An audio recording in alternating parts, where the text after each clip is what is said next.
Hmm, boring boy. Every time I close my eyes, see the pain in my heart. Every once again, no one ever thought about it. So I'm down. Tuần nay lockdown rồi tổ nền boring boy thì tôi đúng rồi. Xuyên về mấy tiếng. Rồi nó rồi đồng châu. Hành người tổ chặt chặt rồi là thiên rin lệ. Tiếng Christian ni thì hành rốt tao là internet mi trên khát em muốn mi bắt khát thiên lâu rồi thút ta sẽ là thiên hi em thì ta sẽ karinga karina vangin karinga kasia thì muốn chán chứ chán nó chát cái này ni anh đi chia lâu logical chia lâu ni đó à chán rồi tụi em mình arin na vanga khan đi lâu arin lâu vanga lâu khan đi lâu thil thân khát thil tắm ta khi internet lấy hiệp nữa thế lấy cho nên mình hiệp răng lâu tu na đuôi một đủ lâu em gần ring một ring lâu em hello kiro ring lại rồi chụp cá đi vậy ai khi bắt khát đắng lại bo ring lại rồi chụp lại ni mấy hiệp lên chứ chú tiếng chú ni lâu principle ni lâu cái tiếng không cái tiếng lâu po khan ni hiệp răng thâu á chuan example pa hi nó lại rồi kan bul ve la kan hu thei mi lo bo ruak hi lo em oxygen nitrogen carbon le bo ruak tang te kan atmosphere hi a composition ni ta chung hau chu reng hu chu kan hu thei lo ma se lo se chu te kan nu na ti khan ne tin ran chuan pakhat na dang le chu ma kho sang tam tak khanin kum sang kha zanga vel nge khatiang kalta ma de kha chuan khovel hi a play na ni ti hin an ring thina flat art theory an ti ma voini apo mi tam tak then chuan la ring pon lom ha khovel hi a phe ga ni de a mum ni lawin spherical shape ni lawin flat tap ani di hin ringa adik nge dik lo ti kha reason explanation tam tak chun ron ne ma se kan thri dong in khovel chu amum tho tho chuan kum sang kha zanga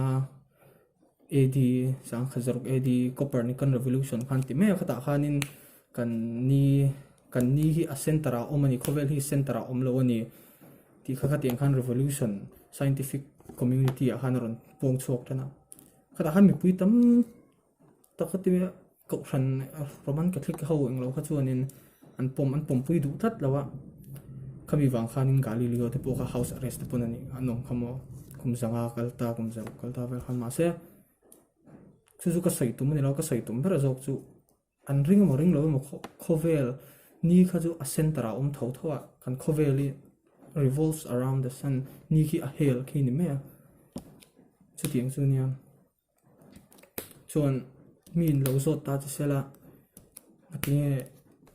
pathian omirin lo ta se karina wa ang om ti chu logical explanation chi lo ne logical de wa explain du chuan antina tu na hin happen hi muta ne ama lo om jun thei lo asiam tu mi hring jun omang company le industry ve lo changin pero khatiang che khanin creation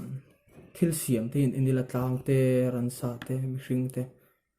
asiam tu chu omani a thil siam om chuan asiam tu chun omang ti khane sam number som pakwa NIV English version karon chirang the heavens declare the glory of God. The heavens declare the glory of God. The skies proclaim the work of His hands. Athil siam hi an pong cho ka ni ti top pian in je ka heta hian chiang em ma chu ta thang chuan in kan pathian thil siam pe ka ni ting zong zong te heti nga tang te hian in creation testifies the existence of God thil siam te hian pathian omani ti hi hriat tir thina ni a chuan rom mung khat chang som hi han For since the creation of the world, God's invisible qualities, his eternal power and divine nature have been clearly seen, being understood from what has been made, till siam te tang he tiang vela tang he kan hriat thiam tang chon that people are without excuse. Mi zong zong hi excuse kan nei lo ni pathian om lo ti ring tur hi. Hey, rom bung khat chang som ni. A thil mu thei lo a chatuan thil ti thei na le a pathian ni zia chu khovel siam te ata fia taka mu in a oma thil siama chuan alang ani chu wang chuan chuan lam tur an nei lo hei a thil siama hian ama a om ti lang chiang em em a he tiang thil om thei tur hian chance wang hi chuan om lo ni chuan bonus script toi te lo ni ha huna han let lo kila inu le paten siam san changan kada han ngei tu ro kha in tlan siap na hanin American population 300 million zat z khu it ne ni chu wang zo nin mi hian in special lo ni tin tere re su se mi special ta ki lo ni to ni chun zum zel ro alom